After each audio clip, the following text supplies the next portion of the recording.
And she had a child with her. And I looked at her, and I caught her eye, and I looked deep into her eyes. And I'm saying there was so much hate there. Hate for everything that the government stood for. That she was willing to go to the firing squad the next day. And indeed, that was her sentence, the firing squad. But this colonel, who had a chance to go in and pray with him, lay my hands on him, didn't have any oil to anoint him because security wouldn't let us bring anything in. But had a chance to have a prayer with him the day after the trial. The day of the trial. But lo and behold, when they began to announce the sentencing, this colonel was exonerated. Hallelujah. Yes. He was freed. And he became the Minister of Defense for Sierra Leone. And we stayed in contact with one another for a long time. And it is my desire to be able to get back to Sierra Leone as soon as this pandemic is under control. I do plan to start the efforts to get back, because I promised the folks that I would. That's just one little story about the motherland that you heard in this song. Back to the motherland. And where people are dying. At this point, not our young men and young women who are in harm's way in the military. They're not dying yet. I don't believe in prophesying gloom and doom, but ultimately, you're dealing with the forces of evil, and evil has no respect for humanity. So eventually, this fool that President Biden called him really the right way, the butcher, who has no reason to be leading anyone, will eventually do something to provoke the West to engage in a human era of fighting.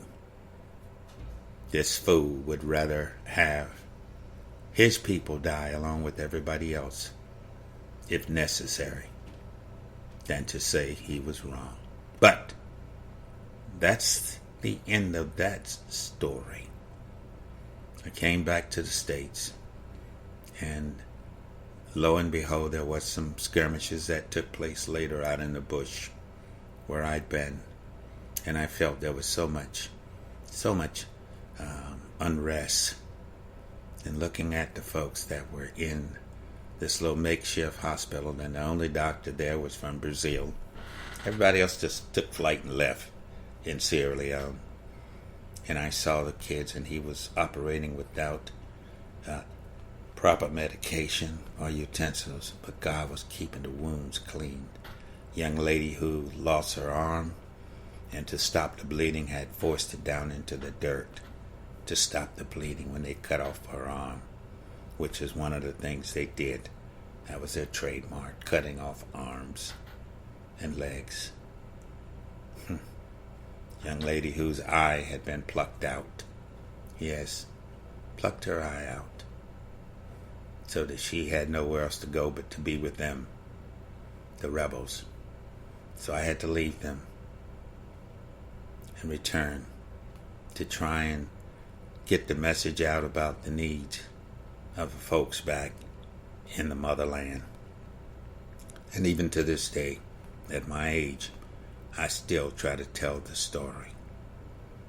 To tell the story from the one who came to this earth from glory. Emmanuel, God with us, came to show us the way to get back to the Father. So where can we run to? We can only run to God. And God will show us and really lead us to the caravan that will lead us to safety. Now that would either be in this earth or will be in the spirit and be returned to him and go into one of those rooms that we have been promised that it's there for us. Yeshua of Nazareth, the Son of God, said to us that there are rooms, many rooms, and he's going to prepare one in his Father's house. Prepare one for you and I. So we have a place to go. But it's going to take the caravan of love, L-O-V-E, not hate, not power, not might, but love. And that love is not an easy thing to do.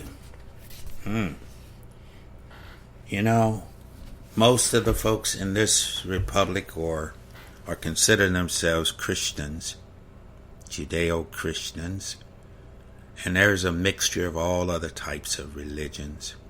I don't subscribe to any of them, if you should ask me. I once did, but not anymore. I am truly non-sectarian, non-denomination. I believe in God and God alone. I don't need anyone to give me directions how to get back to God. I was already given the roadmap by Yeshua of Nazareth, Jesus of Nazareth, with the indwelling of the Christ, the Spirit of God, Emmanuel, the same Spirit that's in the earth today, to reveal the truth and to counsel us and even comfort us in times like this. So I don't need religious bishops and so forth. I believe in teaching. That's why we at Quantum Veritas, which means the truth, that we teach in the university system, international system that we are part of. We teach the truth. We teach about the healing properties of God. Shepherd's Care Fellowship teaches the truth from the words of God, regardless of whatever religion it may be. The word is true. And God said in his word that 2 things you must do. Love me, God said, with all of your heart, all of your might, all of your strength, and have no other God before you. Now we can do that if you so choose to. And he said, and love one another. Love one another. Not fight one another, not conquer one another, but love one another. Now we can do this. And we can persevere in that effort. Because even the one who wrote 80% of the Bible, the Apostle Paul, converted from Saul, someone who went out, had orders to destroy any of the way people that he came in contact with. Even we get an illustration of how they did Stephen's, and how he was honored by them throwing the coat of Stephen's at his feet. Paul, formerly Saul. Paul wrote to the church in Rome, and you find it in your Judeo-Christian Bible.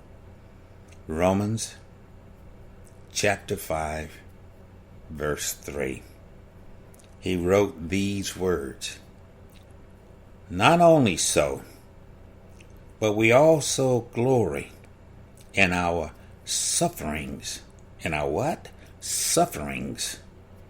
Because we know that suffering produces perseverance. That you can stay the course. You can carry on. Even through the suffering that we went through. And our ancestors went through something. But they had character. And more character. They had hope. They would sing songs at night in those little tabbies being eaten up by mosquitoes on those plantations, some of them. Working hard with adverse conditions with no compensation. A lot of brutality. The women they had their way with them, yes. So Paul also wrote in the second book to the Thessalonians, he wrote, "Therefore, among God's churches, we boast about your perseverance and faith in all the persecutions and trials you're enduring." In other words, Paul is saying to the church in Thessalonica, we want you to know that we're telling everybody how you perseverance. We see that in right now in Europe with Ukraine and Russia. It's no war. Russia invaded the country. I'm sick and tired of people talking about the war till let's find a solution to the war. There's no solution.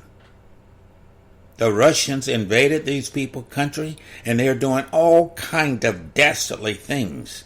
So give me a break, folks. Stop this war talking. Let's get a solution. Let's find some way to have a ceasefire. No, get Russia out of those people's country. Point blank, full stop. But anyway, the people in Thessalonica were going through the same thing. The Thessalonians. They were being persecuted. They were placed on trials. Talking about the way people now. The people who were following the way of the teachings of Jesus of Nazareth. And then he wrote on to say in another verse in chapter 3, verse 5, "May the Lord direct your hearts into God's love and Christ's perseverance."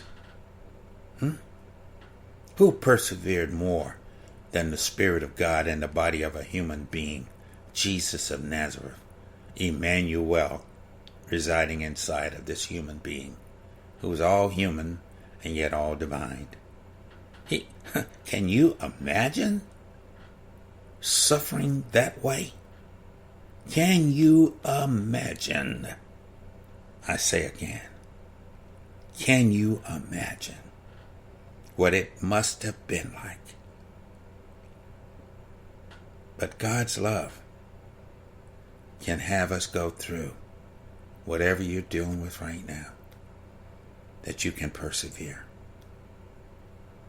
The writers in the book of Hebrews, chapter 12, verse 1 wrote, "Therefore, since we are surrounded by such a great cloud of witnesses," yes, we are, "let us throw off everything that hinders and the sin that so easily entangles, and let us run with perseverance the race marked out for us." Isn't that interesting?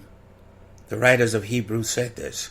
We don't know who the real writer was, but we know that, in my humble opinion, that it must have been a group of scribes who was proving the point to the Jews when asked, "What do you all have?" "We have Abraham," and et cetera, et cetera. And so they were going on to tell them what they had. And the witnesses that we're surrounded with are our ancestors that came over on that boat, down in the hole of the boat.